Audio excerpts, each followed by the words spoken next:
Year 12 students. So we kick on. We're deep into the topic of chronic adaptations, and I remind you that that means long-term changes as somebody is completing a 6-week minimum training program where all of the training principles have been adhered to and the right training methods have been trained at the right frequency and the right intensity to try and instill a change in the right fitness components within the body. So then we get that magnifying glass and we zoom in. Now, last lesson on Friday of last week, we were looking at aerobic training.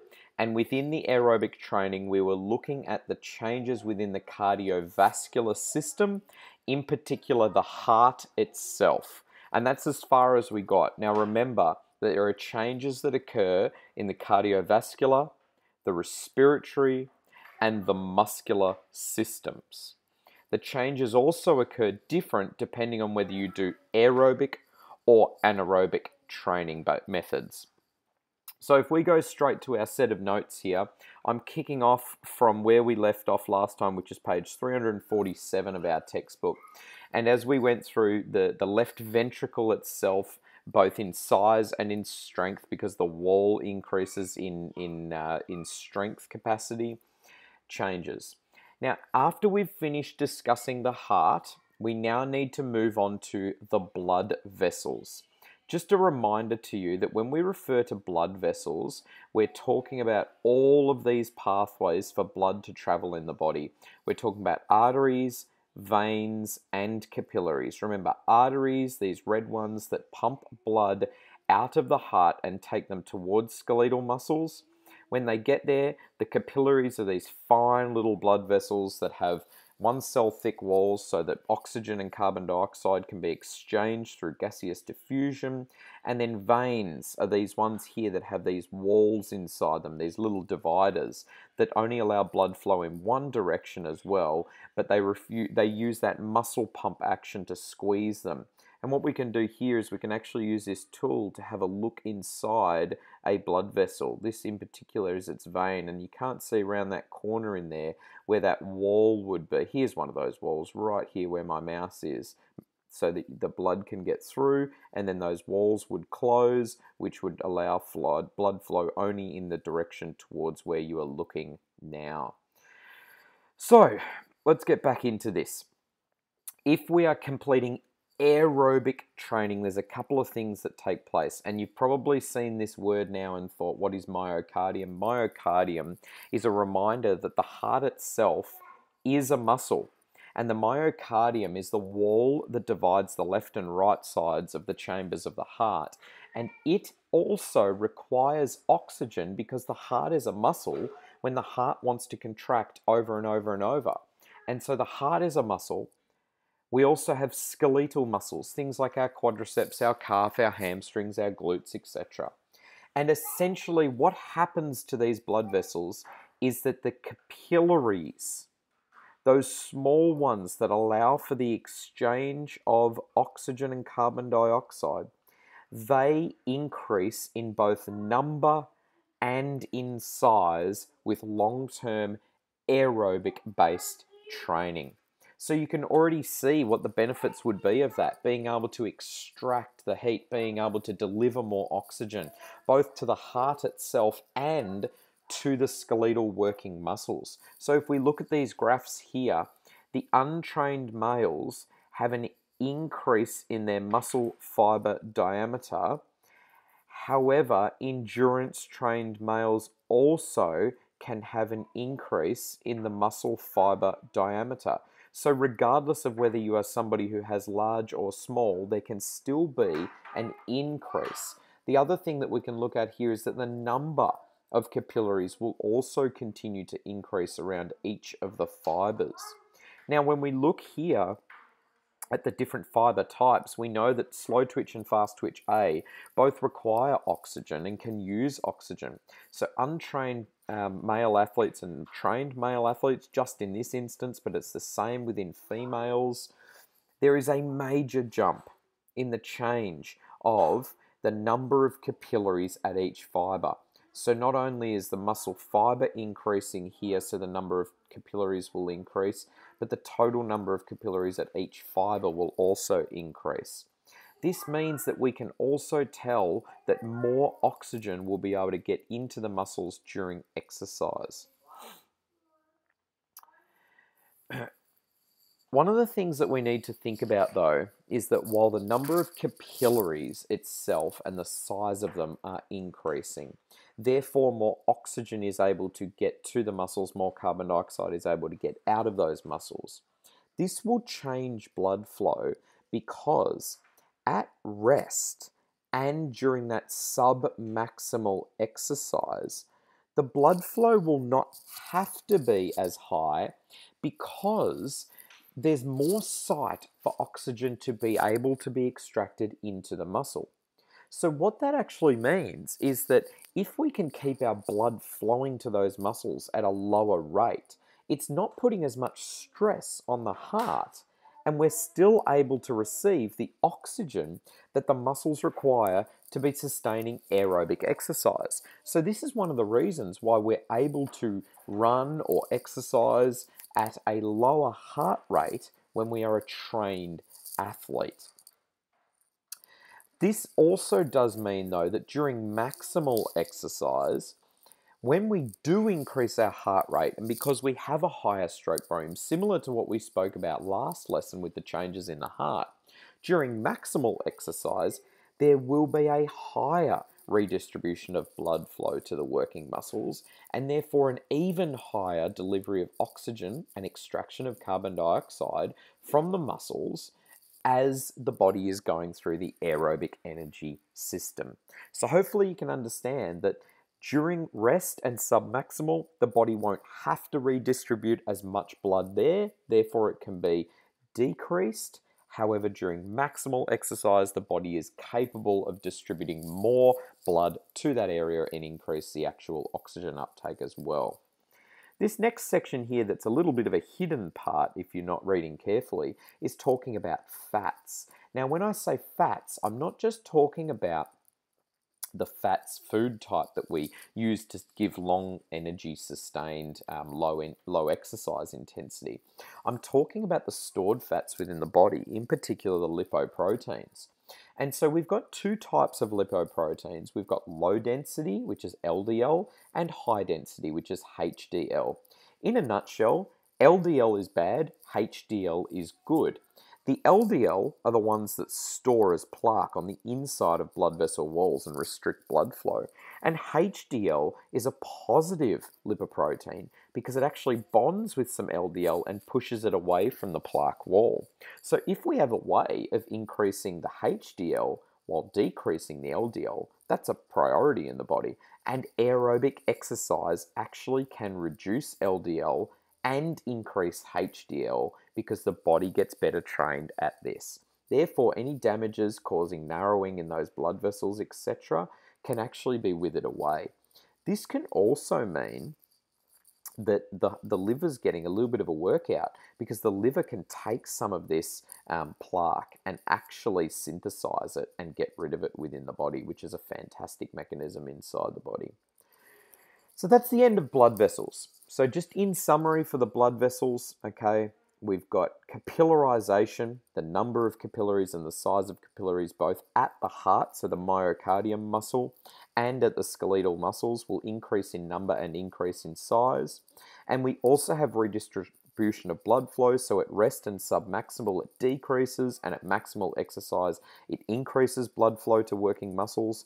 And then we also have the decrease in LDL and increase in HDL. They are the chronic adaptations with aerobic exercise for the blood vessels within the cardiovascular system. So finally, we talk about the blood itself. Now, the blood changes in terms of volume. And what happens is we have an increase in blood volume.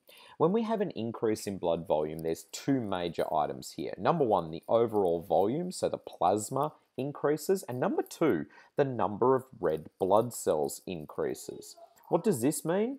Well, if we look at this, within days of aerobic exercise, we have an increased blood volume. However, within weeks, we have increase in red blood cells. With an increase in red blood cells, we actually increase our number of hemoglobin. And remember, hemoglobin is that stuff inside the blood vessels that carries oxygen. So if we have more hemoglobin, we can carry more oxygen. So now the heart is able to pump stronger, pump faster.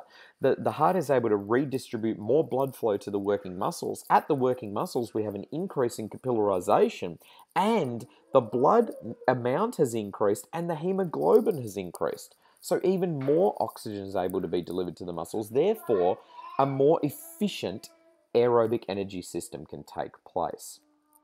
So you can see here pre-training and post-training the change in hemoglobin and the change in blood volume. And what you can also see here is this fact, which is major, that highly trained endurance athletes can have 20 to 25% greater than an untrained person. That means that if we were to drain a quarter of the blood that's in your body, that total amount of blood is actually what a highly trained endurance athlete has extra on top of the blood that's inside your body already as an untrained athlete.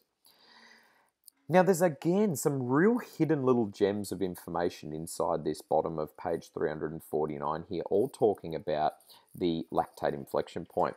Essentially, one thing that takes place here is because of the blood volume being increased, the actual pressure on the artery walls is lower because it doesn't have to force as hard to be able to push a large amount of blood and therefore a large amount of oxygen to working muscles. So during rest, the blood pressure is down. However, as we start to increase to a maximal intensity exercise and our heart pushes as hard and fast as it possibly can, the pressure on the walls stays relatively high. But that's only during high intensity exercise, not during rest, so it's a good health benefit as well. But all of this information down here in these graphs talk about the lactate inflection point. I'm confident that you have a good knowledge of what lactate inflection point is, and one thing that I can say to summarize it is that a trained athlete who has trained with aerobic training will have a higher lactate inflection point. What that means is that they can run, jog, row, cycle, swim, whatever the aerobic exercise is, at a higher intensity or a faster speed before they hit their lactate inflection point. This is a massive factor for endurance athletes because if we're running for 2 hours non-stop and you are able to complete a kilometer in a faster time without building up large amounts of lactate and therefore suffering from less acidosis, you're going to be able to complete a longer distance in the same amount of time as somebody else, or you're going to be able to complete a marathon in a faster time than somebody else. There's 2 reasons that lead to a higher LIP. One is a decreased production of lactate, and 2 is an increased removal of lactate. With all of the factors that we've spoken about so far, you can see why with more oxygen being delivered, more blood flow, more carbon dioxide being removed, more lactate being removed, we need to look at this special word here, gluconeogenesis. Gluconeogenesis is actually referring to that process where lactate is taken to the liver and is able to be turned back into glucose for more energy store. And when that takes place, not only are we removing lactate, but we're also producing another energy substrate for the body to be able to use. So another reason why an increased oxygen consumption, which when we talk about the respiratory system will make sense, can lead to somebody who is post-trained has able to consume more oxygen, therefore a higher heart rate, higher breathing rate, higher all of those elements before they hit that lactate inflection point. It doesn't change how steep the lactate inflection point graph goes after you hit your inflection point, but this athlete would be able to sustain a much higher oxygen intake compared to this athlete before they hit their lactate inflection point. The final one, still on that aspect of blood itself, is called AVO2 difference. Artery, vein, oxygen difference. arteriovenous oxygen difference. What we're referring to here is the blood that flows through the artery is obviously carrying a certain amount of oxygen per 100 mils of blood. As the blood goes through the capillaries, we know oxygen jumps out into the working muscles, carbon dioxide jumps back into the capillaries, ready to be taken, to be breathed out. So therefore, we have a certain amount of of oxygen in our blood afterwards. So if we were to stick an injection into this human being, extract 100 mils of blood, we would find 20 mils of oxygen before the muscle site. At the muscle site, oxygen is going to jump out of the bloodstream. Therefore, if we took a 100 ml sample from a different syringe at a vein, we would only find 15 to 16 mils of oxygen left. Not all of it jumped out. Therefore, 4 to 5 mils of oxygen is the difference per 100 mils of blood in terms of arteries and veins for this athlete.